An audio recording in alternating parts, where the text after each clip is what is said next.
चलिए स्टार्ट करते हैं बेटा प्रोबेबिलिटी क्लास 12। जो हमारा पहला आर्टिकल आता है बेटा वो आता है conditional probability. Conditional probability definition ये लिखी हुई है, आपको दिख रही होगी बेटा।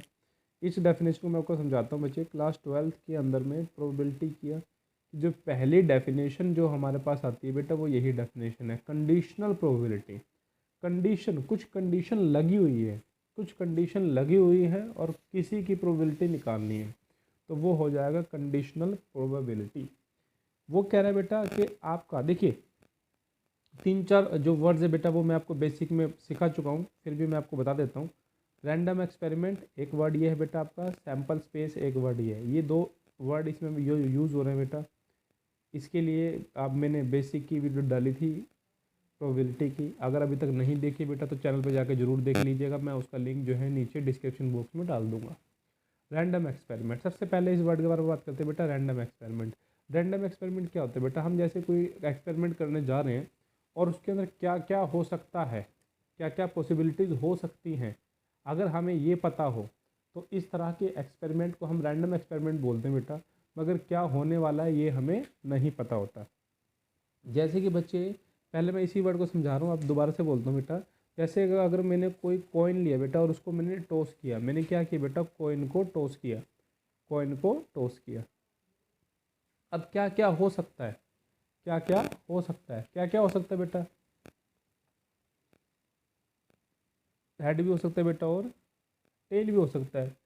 हेड भी आ सकता है, टेल भी आ सकता है, मगर क्या आएगा ये तो नहीं पता ना कि क्या आएगा। जो एक्सपेरिमेंट ऐसे होते हैं बेटा जिसमें हमें ये तो पता है कि क्या क्या आ सकता है, मगर क्या आएगा, क्या पक्का आने वाला है, क्या हेड आने वाला है, क्या टेल आने वाला है, ये नहीं कह सकते कि दोनों में से क्या आएगा, मगर हेड और टेल में से कोई एक आएगा। तो इस तरह के एक्सपेरिमेंट को हम लोग रैंडम एक्सपेरिमेंट बोलते हैं। तो एक तो वर्ड बेटा मैंने आपको ये समझाया कि रैंडम एक्सपेरिमेंट क्या होता है।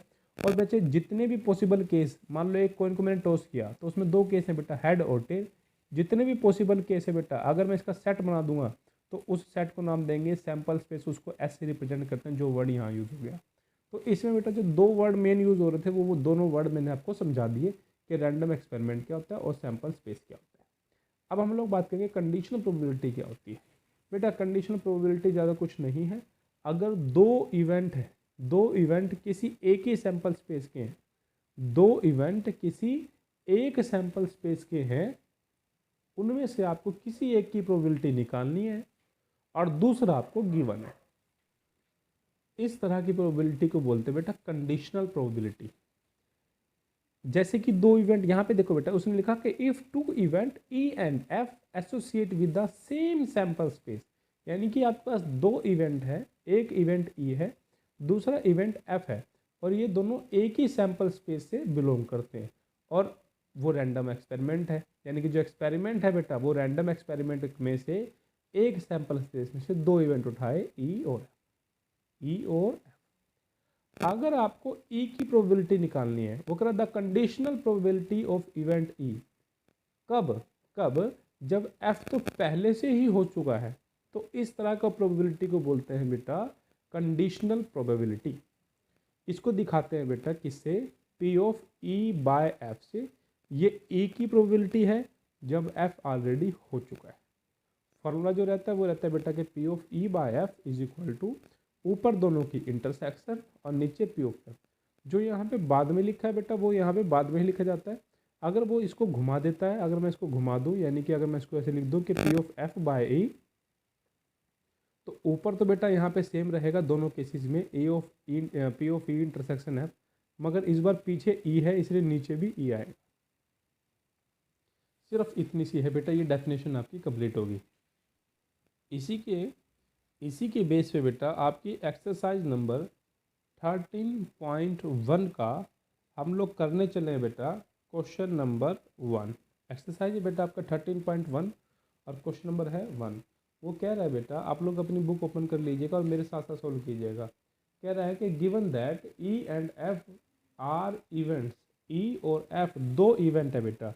हमारे को क्या दे रखा है बेटा? E and F are two event, are two event, E and F हमारे पास दो इवेंट है। अच्छा, दोनों की प्रोबेबिलिटी अलग अलग गिवन है। वो कह रहा है बेटा कि जो आपका P of E probability E की कितनी है 0.6। और दूसरी बात बेटा कि प्रोबेबिलिटी एफ की गिवन है बेटा आपकी 0.3। और दोनों के इंटरसेक्शन की probability of E intersection F भी गिवन है बेटा। वो कितनी गिवन है आपको पास में बेटा 0.2 गिवन है। कह रहा है कि P of E by F निकाल दो और दूसरा पी ऑफ एफ माफ कीजिएगा पी ऑफ एफ बाय ए निकाल लो। इसको मैं बाय वर्ड यूज़ कर रहा हूँ तो आप मोस्टली इसको ऐसे पढ़ा जाता है बेटा probability of E when F already occurred और probability of F when E already occurred. अगर बच्चे मैं इसकी बात करूँ P of E by F की, तो जो बच्चे P of E by F है ये P of E by F, तो इसके लिए फॉर्म रहेगा बेटा हमेशा की तरह ऊपर तो बच्चे इंटरसेक्शन ही आना है और नीचे क्या रहेगा बेटा जो बाद में होता है। देखो बाद में यहाँ पे एफ है तो पी ऑफ एफ बाद में यानी कि नीचे लिखा जाएगा। ऊपर इंटरसेक्शन बेटा उसकी वैल्यू 0.2 गिवन है और नीचे पी ऑफ एफ बेटा उसकी वैल्यू 0.3 गिवन है। पॉइंट से पॉइंट काट दो 2/3 जो है बेटा वो अपना आंसर रहेगा। ऐसे ही बच्चे अगर मैं इसको एफ बाय ए निकालता हूँ बेटा तो ऊपर तो इंटरसेक्शन ही आएगा बच्चे, बस नीचे पी ऑफ ई हो जाएगा। अब इंटरसेक्शन यानी कि बेटा 0.2 और पी ऑफ ई कितना बेटा मतलब 0.6 पॉइंट से पॉइंट कट जाएगा बेटा 2/6 यानी कि 1/3। ये है आपका सोल्यूशन।